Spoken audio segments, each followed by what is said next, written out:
नमस्कार। आप सभी का स्वागत है जितेंद्र सिवहरे की कहानियों की दुनिया में। आज की कहानी का नाम है दो बदन।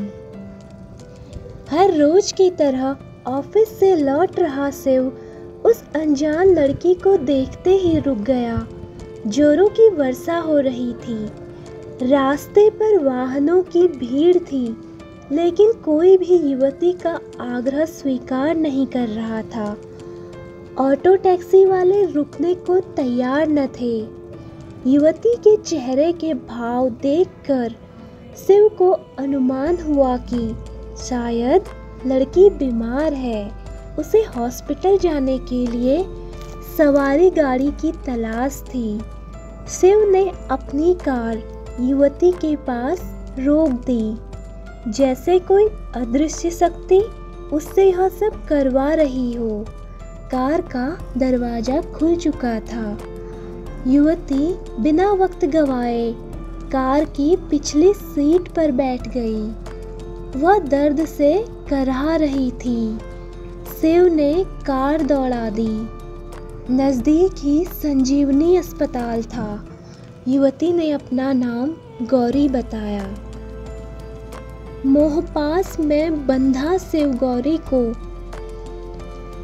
हॉस्पिटल में एडमिट करवाने के बाद ही ठहर रहा था। अनायास ही शिव उस गौरी का अघोषित पति बन गया। कागजी कार्यवाही में गौरी के पति के नाम के स्थान पर शिव का नाम अंकित हुआ।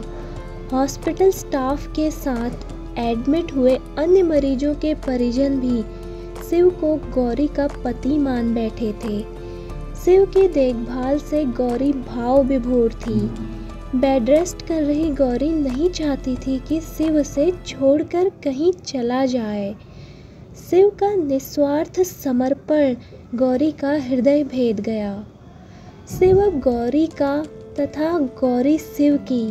बिस्तर पर लापरवाही बस गौरी का अंग प्रदर्शन शिव से सहा नहीं गया।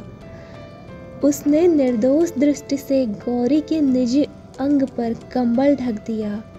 इस घटना से गौरी अभिभूत थी, पर स्त्री के कामुक अंग का दर्शन हेतु पुरुष सदैव लालायित नजर आते हैं, किंतु शिव ऐसा कदापि न था। वह गौरी पर प्रेम रूपी दृष्टिपात कर रहा था।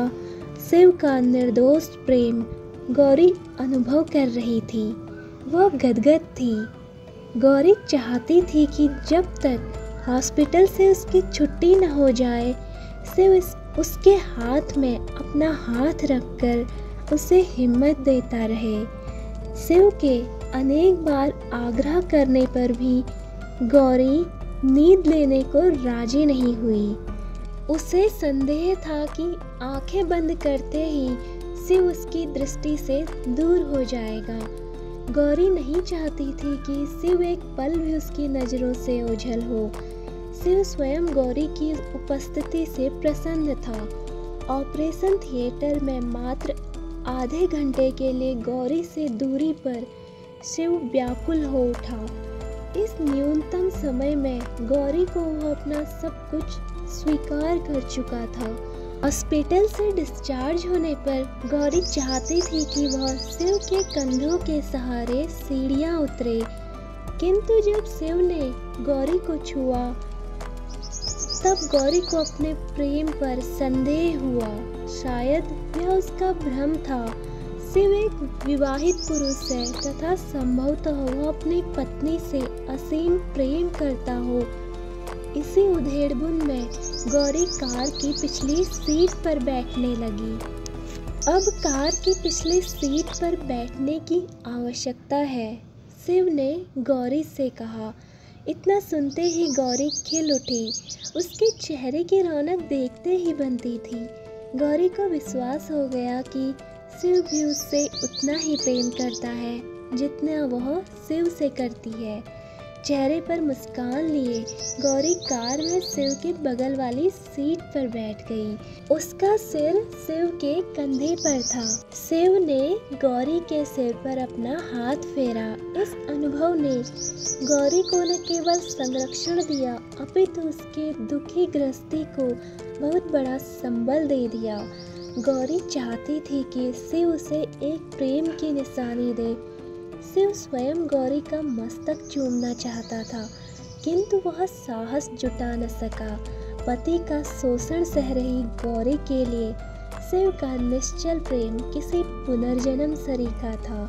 वह ईश्वर को बारंबार धन्यवाद दे रही थी कि उन्होंने शिव को उसकी अधूरी दुखमय जीवन में आशा की किरण बनाकर भेजा।